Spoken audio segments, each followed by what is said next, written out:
Welcome back. Welcome back. Mishpachah, right? Family, friends, Akim, Akatim, brothers and sisters, mothers, fathers, aunties and uncles, grandmas and grandpas, everybody in the house. Shalom. Welcome back to the Road Trip Kingdom Builders. Welcome back, road trippers. Right? It's good to see you. And if you're new here, my name is Aharon, and I'm here to read for you. All right?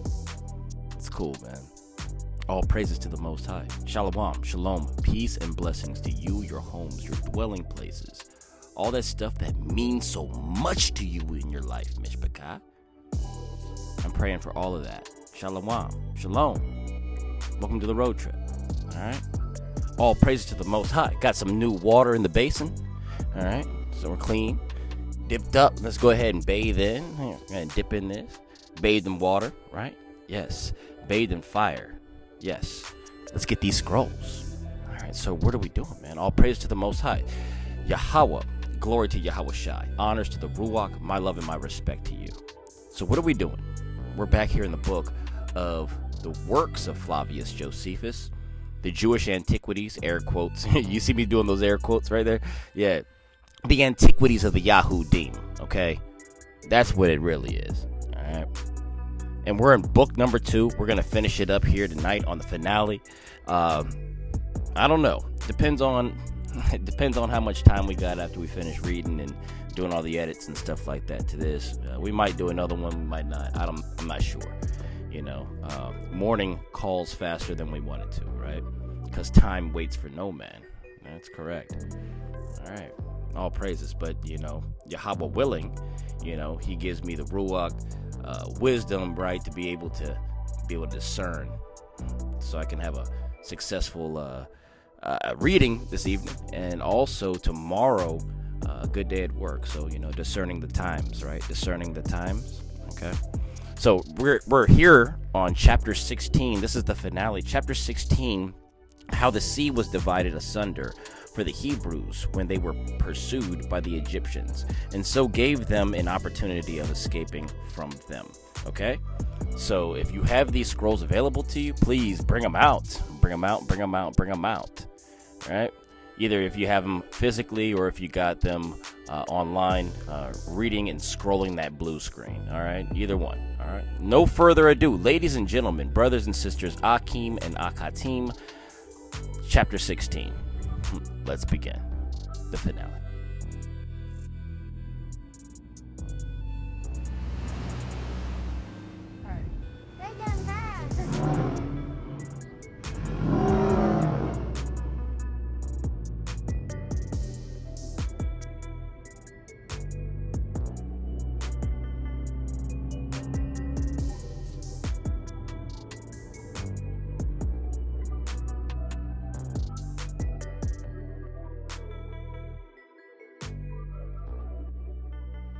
Chapter 16, Section 1. When Moshe had said this, he led them to the sea, while the Egyptians looked on, for they were within sight. Now these were so distressed by the toil of the pursuit that they thought proper to put off fighting until the next day. But when Moshe was come to the shore, to the seashore, he took his rod and made a plea to the Most High Yahweh and called upon him to be their helper and assistant, and said, "You are not ignorant, O Adonai, that it is beyond human strength and human contrivance to avoid the difficulties we are now under, but it must be your work altogether to procure deliverance to this army, which has left Mizraim at your appointment. We despair of any other assistance or contrivance, and have resource only to that hope we have in you." Right? In who? In him. In him. "And if there be of any other method that can promise us an escape by your providence, we look up to you for it. And let it come quickly and manifest your power to us. And do you raise up this people unto good courage and hope of deliverance?" That's a question. "Who are deeply sunk into a disconsolate state of mind. We are in a helpless place, but still, it is a place that you possess. Still, the sea is yours. The mountain also that enclose us are yours. And that these mountains will open themselves if you command them. And the sea also, if you command it, will become dry land. Nay, we might escape by a flight through the air. If you should determine we should have that way of salvation." That's the end of section 1. Do you see the strength in the Yahudim? They had real unwavering faith, right? In the face of desolation, being chased by an army that you know you can't fight. You have elders with you. You got children. You got, the sick. You got disabled people, right? You got the mentally, So you got all of that you're dealing with.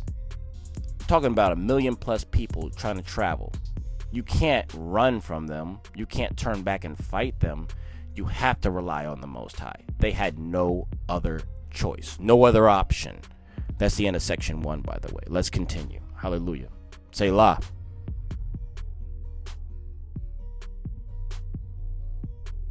Okay, section 2, and it reads, "When Moshe had thus addressed himself to the Most High Yahweh, he struck the sea with his rod, which parted asunder at the stroke, and receiving those waters into itself, left the ground dry as a road and a place of flight for the Hebrews. Now, when Moshe saw this appearance of the Most High, and that the sea went out of its own place and left dry land, he went first of all into it." He went before the people, so he didn't lead from the back in case anything bad happened. He went first, brave, and directed the Hebrews to follow him along that divine road, and to rejoice at the danger their enemies that followed them were in, and gave thanks to the Most High Yahweh for this so surprising a deliverance which appeared from him.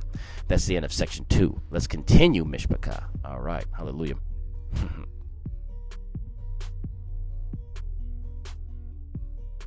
All right, let's continue.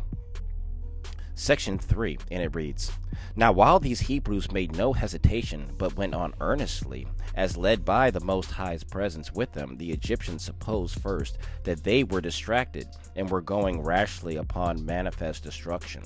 But when they saw that they were going a great way without any harm, and that no obstacle or difficulty fell in their journey, they hurried and pursued them, hoping that the sea would be calm for them also. They put their cavalry foremost, the fastest horses, right? They put their cavalry foremost and went down themselves into the sea. Now the Hebrews, while these were putting on their armor and therein spending their time, were far off in front of them and escaped them and got first over to the land on the other side without any hurt. Then the others were encouraged and more courageously pursued them, as hoping no harm would come to them either. But the Egyptians were not aware that they went into a road made for the Hebrews and not for others, that this road was made for the deliverance of those in danger, but not for those that were earnest to make use of it for others' destruction. As soon, therefore, as ever the whole Egyptian army was within it, the sea flowed to its own place. It came back together, right? And came down with a torrent raised by storms of wind and encompassed the Egyptians. Showers of rain also came down from the sky, and dreadful thunders and lightning with flashes of fire. Thunderbolts also were darted upon them. Nor was there anything which used to be sent by the Most High upon men as indications of his wrath, which did not happen at this time. For a dark and dismal night oppressed them, and thus did all these men perish, all of them, so that there was not one man left to be a messenger of this calamity to the rest of the Egyptians. Swallowed them whole. That's the end of section 3. All right? Hallelujah, man. How powerful is our power, man. All praises to his name. All praises to his Kodesh name. That's right.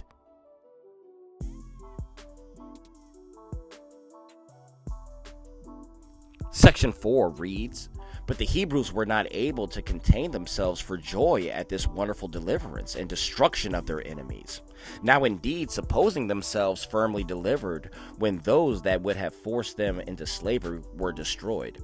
And when they found they had Yahweh, right, the Most High, so evidently for their protector, and now these Hebrews having escaped the danger they were in after this manner, and besides that seeing their enemies punished in such a way as is never recorded of any other men, were all the night employed in singing of hymns and in mirth." They were partying. Moshe also composed a song unto the Most High Yahweh containing his praises and a thanksgiving for his kindness in Hexamer's verse. All right. That's the end of section 4. Hallelujah, family and friends. That's right, man. You got to feel that energy. If you don't have that kind of a zeal for the Most High, what are you doing? What is your office? What is your office? Let's continue. Section 5 reads, "As for myself, I have delivered every part of this history as I found it in the sacred books. Nor let anyone wonder at the strangeness of the narration, if a way were discovered to those men of old time who were free from the wickedness of the modern ages, whether it happened by the will of the Most High, or whether it happened of its own accord, while for the sake of those that accompanied Alexander, king of Macedonia, or Macedonia, doesn't matter, who lived comparatively but a little while ago, the Pamphylian Sea retired and afforded them a passage through itself, when they had no other way to go. I mean, when it was the will of the Most High Yahweh to destroy the monarchy of the Persians. And this is confessed to be true by all that have written about the actions of Alexander. But as to these events, let everyone and anyone determine as he pleases." That's the end of section 5. Section 6 reads, "On the next day Moshe gathered together the weapons of the Egyptians which were brought to the camp of the Hebrews by the current of the sea, and the force of the winds assisting it." Look at the Most High helping him out. "And he conjectured that this also happened by divine providence, that so they might not lack weapons. So when he had ordered the Hebrews to arm themselves with them, he led them to the Mount Sinai in order to offer sacrifice to the Most High Yahweh, and to render offerings for the salvation of the multitude, as he was charged to do beforehand, before they even left," right? Okay, let's see. Oh, that's the end of that. Okay, that's the end of section 6, and thus that is the end of chapter 16. Okay, thus that's the end of book number 2. Okay, so we have some notes that we're going to read. We have a lot of notes that we're going to read before we finish this out. And then we're going to go into book number 3, containing the interval of 2 years from the exodus out of Mizraim to the rejection of that generation. All right, cool. So let's go ahead and get these notes, Mishpachah. All right, hallelujah. And I think that there's so many notes because it's trying to finish up this book right? Not just this chapter, but there's a whole lot to, I guess, to unpack that they wanted to write about as far as Josephus. Now, keep in mind that these notes are written by most likely heathens. Okay, so take these notes with a grain of salt, but it's good information, and they do have references, so you can check that out. All right, the notes. Point number 1.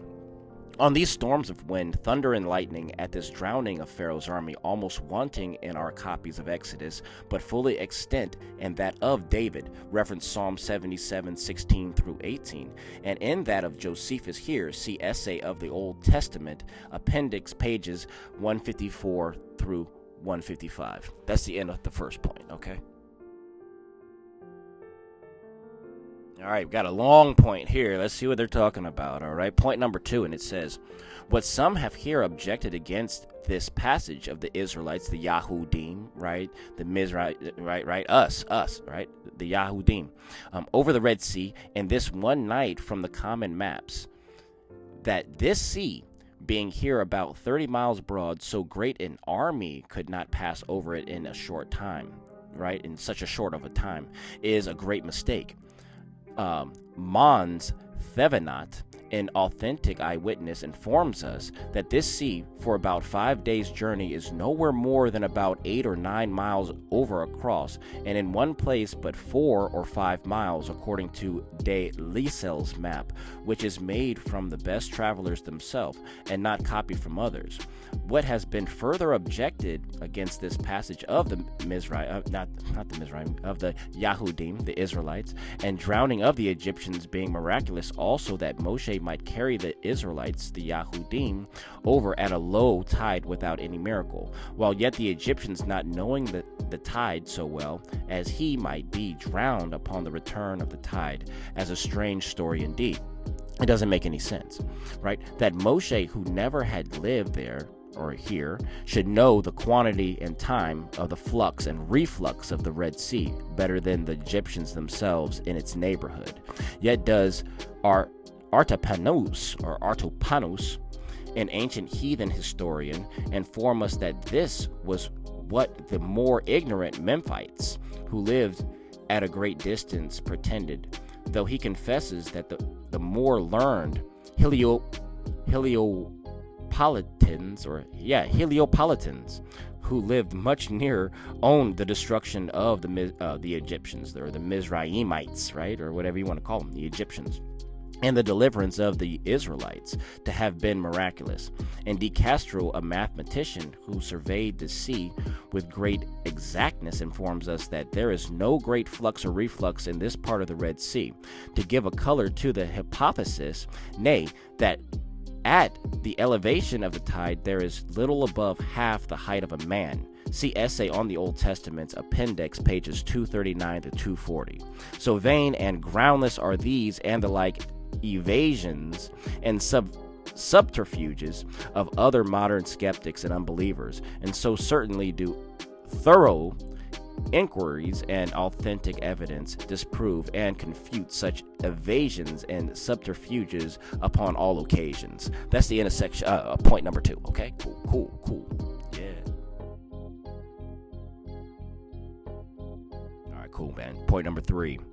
What that hexameter verse in which Moshe triumphant song is here said to be written distinctly means, our present ignorance of the old Hebrew meter or measure will not let us determine, nor does it appear to me certain that even Josephus himself had a distinct notion of it, though he speaks of several sorts of that meter or measure, both here and elsewhere. References Antiquities, that is Antiquities 4:8-44 and 7:12 and 3. Sorry, it's in numerical. I mean, it's in like Roman numerals, so I'm trying to like read it at the same time and make it sound smooth. Sorry, Salaki. All right, that's the end of point number 3. Cool. All right. Point number 4 to the door, I believe. Yeah, I don't see any other points after this one. It's a long one. All right. Ready? All right. Point number 4, and it reads, Mishpachah. Take here the original passages of the 4 old authors that still remain as to this transit of Alexander the Great over the Pamphylian Sea.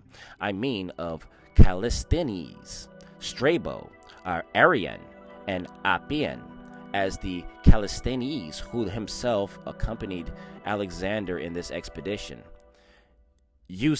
Eustathius in his notes. We're talking about Greeks here too, so not just all right, so pay attention. Notes on the third Iliad of Homer, as Dr. Bernard here informs us, says that this Callisthenes wrote how the Pamphylian Sea did not only open a passage for Alexander, but by rising and did not pay his homage as its king. Strabo's account in this reference some geography book, pages 14, and actually it says 666 right here. It's kind of crazy. I'm gonna show you this. Look at this. Hold on. Right here. But let's continue. And it reads, now about Phasaelis is that narrow passage by the seaside through which Alexander led his army. There is a mountain called Climax, which adjoins to the Sea of Pamphylia, leaving a narrow passage on the shore, which in calm weather is bore, so as to be passable by travelers, but when the sea overflows, it is covered to a great degree by the waves. Now then, the ascent by the mountains being around and steep is still, in still weather, they make use of the road along the coast. But Alexander fell into the winter season, and committing himself chiefly to fortune, he marched on before. The waves retired, and so it happened that they were a whole day in journeying over it, and were under water up to the navel. Arrian's account is this, Book 1, page 72 through 73. When Alexander removed from Phasaelis, he sent some part of his army over the mountains to Perga, which road the Thracians showed him. A difficult way it was, but short. However, he himself conducted those that were with him by the seashore. This road is impassable at any other time than when the north wind blows, but if the south wind prevail, there is no passing by the shore. Now at this time, after strong south winds, a north wind blew, and that not without the divine providence, as both he and they that were with him supposed, and afforded him an easy and quick passage. Appian, when he compares Caesar and Alexander together, reference De Belle Seville, Book 2, page 522, says that they both depended on their boldness and fortune as much as on their own skill in war. As an instance of which Alexander journeyed over a country without water in the heat of summer to the oracle of Jupiter, Haman, and quickly passed over the bay of Pamphylia when by divine providence the sea was cut off, thus providence restraining the sea on his account, as it had sent him rain when he traveled over the desert, right? Since in the days of Josephus, as he assures us all, the more numerous original historians of Alexander gave the account he has here set down, as to the providential going back of the waters of the Pamphylian Sea, when he was going with his army to destroy the Persian monarchy, which the forenamed authors now remaining fully confirmed.